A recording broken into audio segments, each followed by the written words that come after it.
Welcome and good morning to you, my dear friends. Welcome to our weekly educational segment entitled The Beauty of Knowing, brought to you by our friends on the screen. Special contribution from my wife, Mahantji Chadee. As you would know, we try to bring a lighter version of Hinduism that all of our community members can appreciate and we can educate, hopefully, one topic at a time. Tomorrow, my father's 1-year Shraad is being done in Trinidad, and as a son, it is one of the requirements that we need to fulfill. So I would like to take today to share briefly with you what is the Shraad, why we do it, and why it is expected of us. First and foremost, I explained the funeral ceremony before, so I'm not going to go back into that.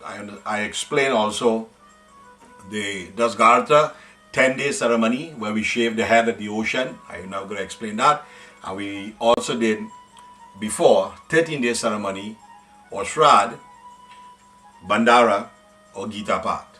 So if we fast forward from that, 1 year later, what happens? Firstly, I would like to tell you how a 1-year Shraad is calculated. When we die, all of us die, the first thing we do, we check with our Pandits, Mahants, Swamis, spiritualists. We look for the tithi or the spiritual date, the moon date or the lunar date that the person died, the month that the person died. We pick from that date. We perform the funeral ceremony.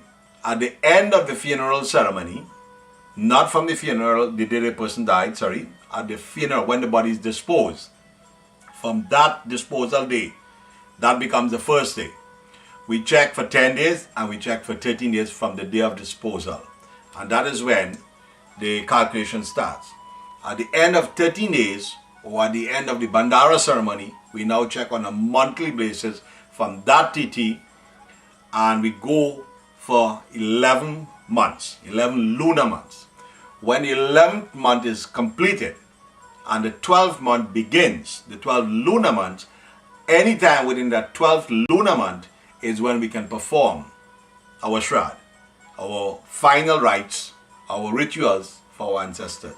So now that you understand that piece, how the calculation is done, it is after the end of the 11th lunar month, but before the end of the 12th lunar month, anywhere between 11th and 12th month.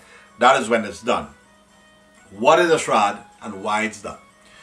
The Shraad is believed to be the final rites of a soul. When a person dies after 13 days, the soul starts to travel. It is documented in Garuda Purana and many other texts that the soul doesn't meet or find meeting place with the god of death, Yamraj. The messengers of Yamraj carries that soul for those 11 months. So it's a journey. In a journey that makes 16 stops, if you will, 16 bus stops, so to speak. And each one, a pause is made and the soul continues to go with the Lord of Death. The messenger of the Lord of Death, The final journey at the end of the 11th month, before the 12th month, when we do the Shraad, that soul now is going to find its judgment day with the Lord of Death, Yamraj. At that point, based on the karma of that soul and based on the deeds of that soul, then and only then, reincarnation, rewards, papa punya is given. Nobody can help a soul at that point. After 13 days, my dear friends, the soul is on its own. It's running with its own karma. So why do we now offer jal, do pitri havan, do tarpan, take food out as we say, satsang monthly? Why do we do these things? Because the soul is now making its journey, as I said, through 16 stops. That is why when you do Shraad, you'll see a bedi on the ground with 16 pindas for 16 stops, 4 for the 4 generations, and 1 is what we call a Bikari pinda. That is for those who died unnatural deaths or those who died but no rites were performed. Total of 21 pindas. Pinda, you will see, is a wrong ball that made with rice and honey and ghee and black till and all that. This is an elaborate ceremony. I'm sure you have witnessed this or you will witness this. But I wanted to share with you why it's important. Who is supposed to do Shraad? Shraad is typically done by the sons of parents, mother or father. Generation would say the big son, the second son, the last son. What about when a person has no sons?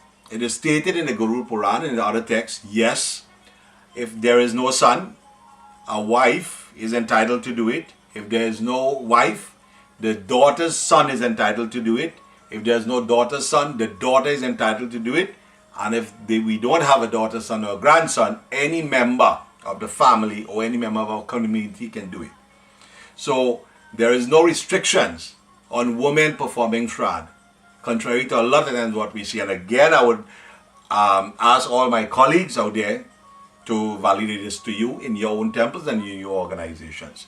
So as I summarize this, my dear friends, a Shraad, a final Shraad, 1 year Bandara is done to close the journey of a soul, which has now made its way up through the 14 messengers, Chaturdash, to Yamraj, or the Lord of Death, at which point a decision will be made for the moksha or reincarnation or recycle of birth and death for that soul.